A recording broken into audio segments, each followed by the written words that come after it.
We had a field day under Nixon. 1969, Shackley and Clines moved to Saigon, directed Operation Phoenix, assassinating Vietnamese civilians suspected of collaborating with National Liberation Front commies. You know, teachers, clerks, educated people, dangerous types. By 1971, company director Bill Colby said Operation Phoenix killed 20,587, which is only like one swimming pool. On a bright side, the American-backed South Vietnamese government said Phoenix killed 41,000. 2 pools. It's more like it, huh?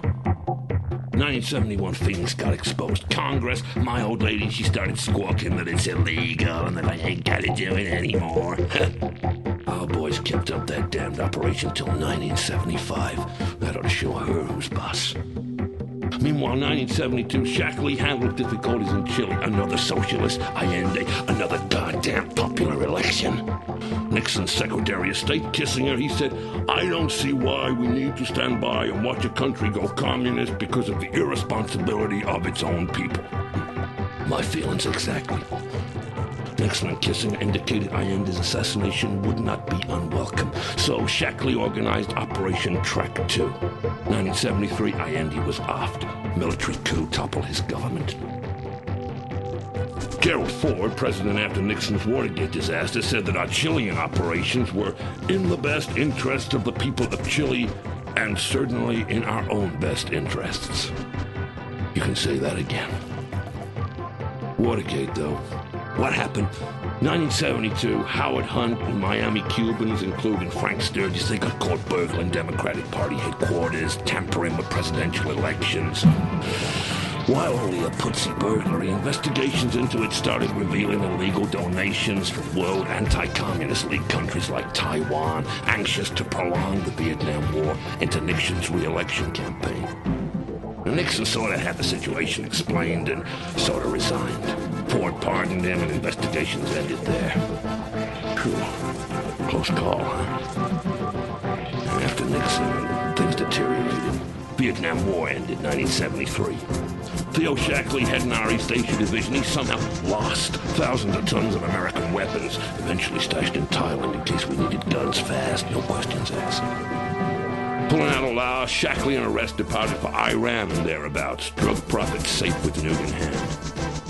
It's a pity about Laos. Sweet little country. And I've had a lot of countries. Me, I'm a country hound. I like 'em hot and wet. I tell you, I gave Laos a screwing she'll never forget, and I left her laying there sniveling.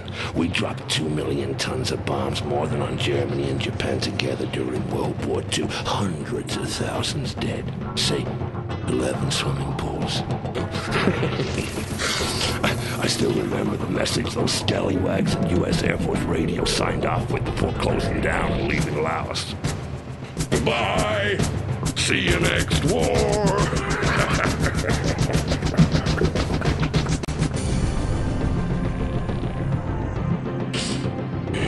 That Nugan Bank, though. 13 branches in WACL countries like the Philippines, paid our heroin bills, laundered our profits, shielded tax dodges, monitored Asian troop movements. There ain't many banks provide service like that. 1975, it helped destroy Gough Whitlam's Australian Labour government, snarling his ministers in scandals involving Commerce International, the company tied to Ed Wilson. Now later, some guy confessed to rigging anti-Whitlam evidence for Ed, funded by Michael Hand. Whitlam yells, CIA plot. Complicated matter, some Australian space study place got exposed as a CIA bugging facility. Rattled, Shackley sent threats to Australian intelligence. Days later, an unprecedented constitutional maneuver deposed Whitlam. It's a spooky coincidence, huh? Same year, a company associate arranged a Nugan-Hand-Iran money pipeline funding our Iranian rackets. 1977, bank opened Thai offices handling nothing but drug money, adjoining U.S. Drug Enforcement Administration offices. They even shared receptionists. 1979, Clines met Bernie Houghton, drug runner, swindler, Michael Hand's advisor. 1980, Hand's partner, Francis Nugan, he killed himself. Bank collapsed amidst investigations and shredded documents. Clines helped Houghton reach the Philippines, safe WAC country under President Marcos. at least the way it was. I still can't understand urban suicide. I mean, after helping run out guns and heroin, the guy had so much to be proud of. Why do you want to kill himself? Some nights I think about that. Can't understand it. Now, 1975, after Laos, Dixie Cord moved to Iran, employed by a U.S. Pentagon agency to authorize sales of U.S. arms to the Shah, while Shackley and Klein's directed Iranian and Libyan operations through Ed Wilson. In Iran since 1976, doing company business under the cover of naval intelligence work. Ed advised SAVAK, the Shah's secret police, on high-tech surveillance of the Shah's enemies. SAVAK, realizing Wilson was connected to Shackley, they pestered him for more equipment, which we gladly arranged through Secord and Eric von Marbod. Now, mostly SAVAK handled assassinations like those 9 handcuffed dissidents that they hold, with Shackley keeping an eye on things.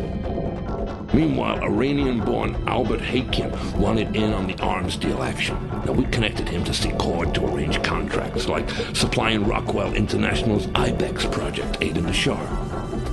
1976, 3 IBEX managers were murdered, reportedly to conceal embezzlement involving Shackley's cronies. Next day, Frank Turpel, arriving in Libya from Iran, announces that the Rockwell matter has been dealt with. Turpel, he's a Libya-connected businessman. He met Ed Wilson in 1975. Together they were selling Libya bomb fuses, plus providing instructors. You see, we suspected Libya of training Iranian dissidents. While supplying them, we'd keep an eye on things. Wilson says he monitored foreign dissidents passing through Libya, handing names, airlines, and flight numbers to Shackley, who'd arrange assassinations by contacting the relevant foreign governments.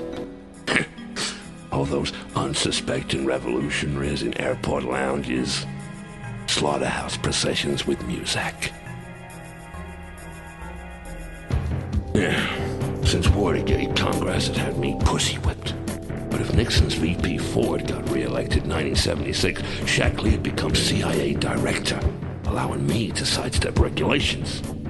If Carter won, Shackley's gang made contingency plans for untraceable private companies handling foreign operations. Naturally, Carter's selected, makes Stansfield Turner CIA director, starts retiring operatives with shady pasts. Shit, that Georgia cracker, he fired 800 guys. How am I supposed to run a goddamn war 800 men down? Bad, President Carter. Another freaking Kennedy. Luckily, we'd already established international research and trade, incorporating lots of other CIA companies. We just re-employed the spooks we wanted in a private capacity. Some subsidiaries had problems, like Eatsco, Transport Corporation established to ship American weapons to Egypt. Justice Department discovered we'd overcharged the U.S. government by $8 million. Made us repay $2 million plus $100,000 fine. That's what, a cool $5 million profit plus change. Still, caused embarrassment. Secord was suspended pending polygraph tests, which eventually never happened. Former CIA Deputy Director Frank Carlucci reinstated him, and Dick retired with full pension to work for us through companies shared with Albert Hakim. You see, nothing could hurt us. We've become a corporation, and under business law, corporations are defined as immortal beings. We're immortal! We never die!